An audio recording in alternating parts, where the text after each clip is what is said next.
السلام عليكم. النهارده عندنا جهاز جديد على البنش. الجهاز ده ديل موديل. الجهاز ده اعتقد سي 660. عشان نجيب موديل الجهاز ده فك البطارية.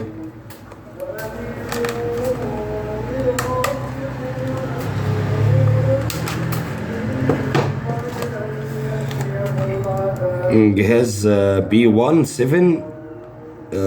F001.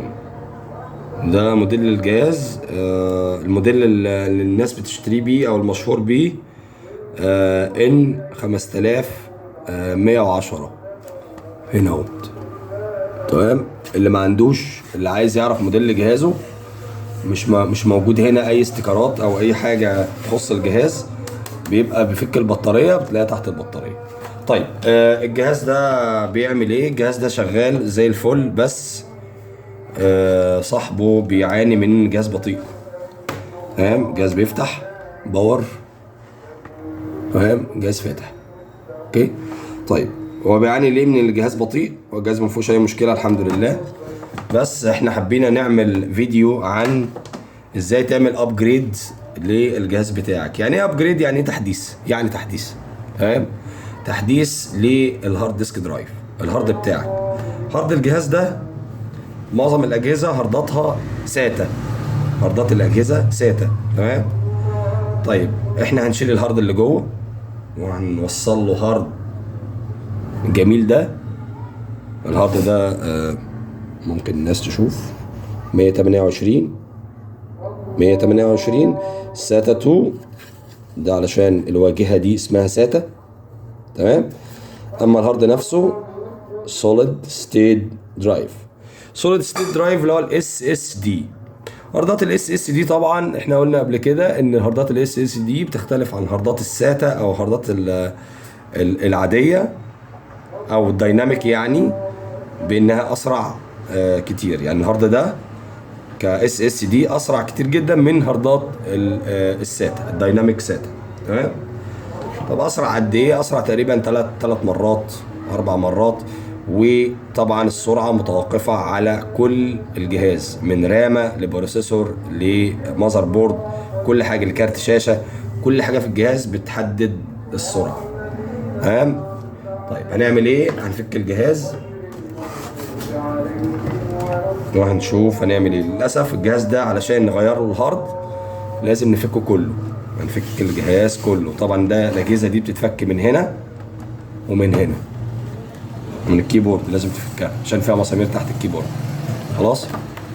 ادوني وقت افك الجهاز وارجع لكم تاني. فكينا كل المسامير اللي هنا. تمام. وزي ما قلت لحضراتكم لازم تفك الكيبورد. فكينا الكيبورد، وادي المسمار، وادي التاني، وادي التالت. انت عندك 3 مسامير هنا. تمام. هنفكك المسامير دي وهنفك الانترفيس ده كله.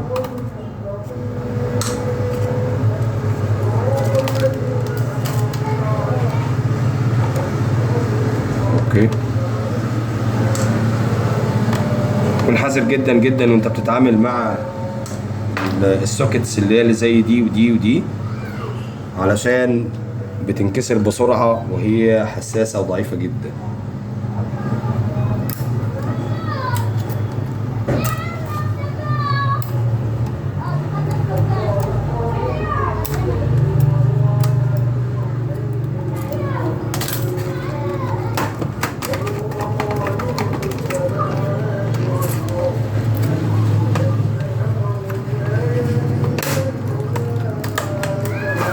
نشوف في مسمار هنا ولا لا.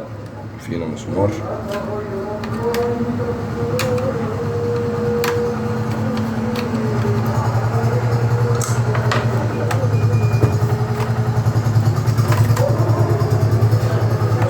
الغطاء الاولاني اتفك. تمام.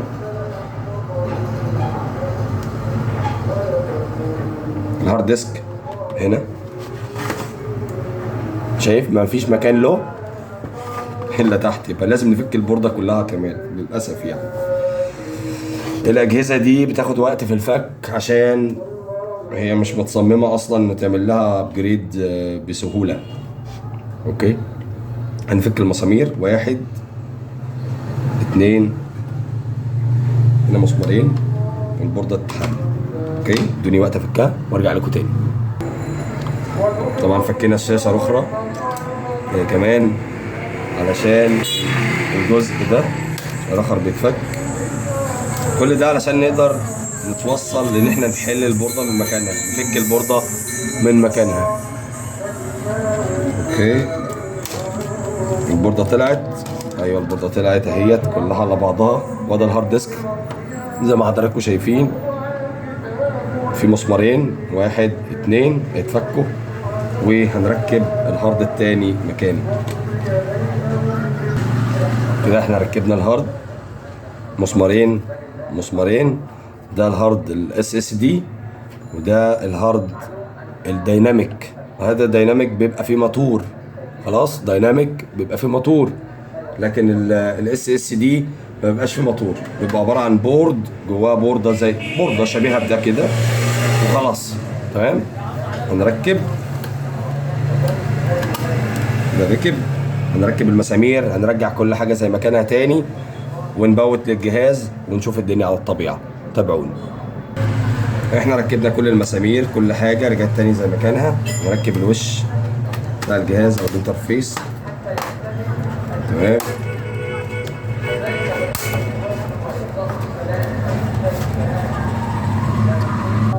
بعد ما ركبنا كل حاجه هنوصل باور سبلاي او الشاحن يعني. تمام، نشوف الجهاز، نجيب داتا ان شاء الله. هيفتح، الجهاز فاتح. اوكي، هنفصل تاني.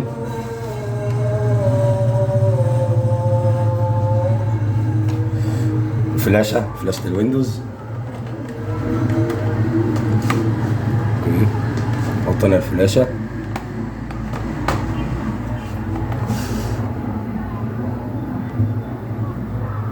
اوكي، باور اون، اف 12. الجهاز توشيبا بيفتح باف 12 على البوت عشان نقول له احنا عايزين نبوت من السي دي اليو اس بي. نعمل ريستارت تاني، اليو اس بي مش قاريه.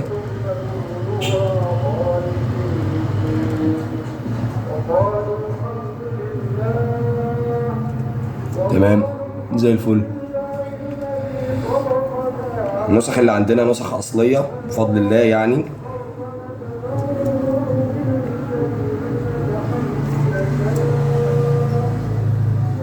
هنشوف بقى النسخه في الاخر خالص وانا بقسم الهارد بعد ما السيستم يشتغل على تقسيم الهارد، ولسه بعمل لودنج شويه تحميلات. وبعد كده هنقسم الهارد حته واحده بس. الهارد الاس اس دي بيتقسم حته واحده بس، سي كله على بعضه سي عشان يحط عليه النظام. والهارد التاني ده بتاعت الجهاز احنا مش هنرميه، احنا هنحطه في كادي، هوريكم الكادي، وهنحطه في الجهاز. هيستخدم الهاردين الاتنين ان شاء الله. دي تقسيمة الهارد زي ما حضراتكم شايفين، 128 لو هي 119 و2. ابلاي، اوكي تمام. هو اتقسم هنا وظهر البارتيشن الجميل ده اللي هو سيستم ريزيرفد، وهقول له نيكست، وهيكمل 1 2 3 4 5 الخطوات دي كلها. وبعد كده يعمل ريستارت مرتين، والويندوز كده ان شاء الله يتحط وزي الفل. وهبقى اسيب صوره للجهاز وهو شغال ويندوز، صوره ثابته في البوست. اما بقى موضوع الكادي كل الحكايه ان احنا هنستغنى عن مكان السيدي روم او السيدي روم نفسها. السيدي روم دلوقتي ما عادش حد بيستخدمها اصلا، فانا هنستخدم حاجه. الكادي ده بيجي حاجه زي كده بالظبط، الشكل ده نفكه.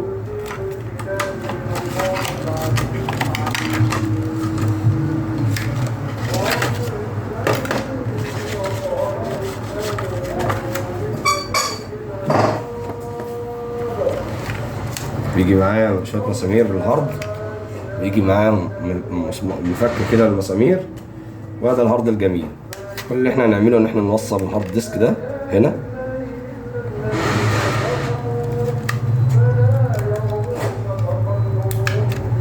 تمام زي الفل ركب. وفي المسامير دي نركبها ورا، 4 مسامير. المسمار الاولاني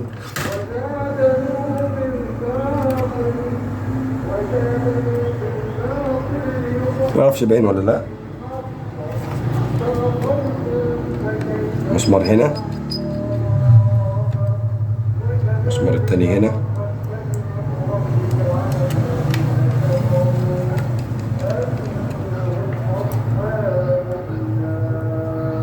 ربط ال4 مسامير قدر الامكان عشان الهارد ده دايناميك. الهاردات الدايناميك بتبوظ بسرعه، علشان الهاردات الدايناميك دي مش مخصصه لان الجهاز تنقله يمين وشمال يمين وشمال وانت بتشتغل، اللابتوب بالتحديد.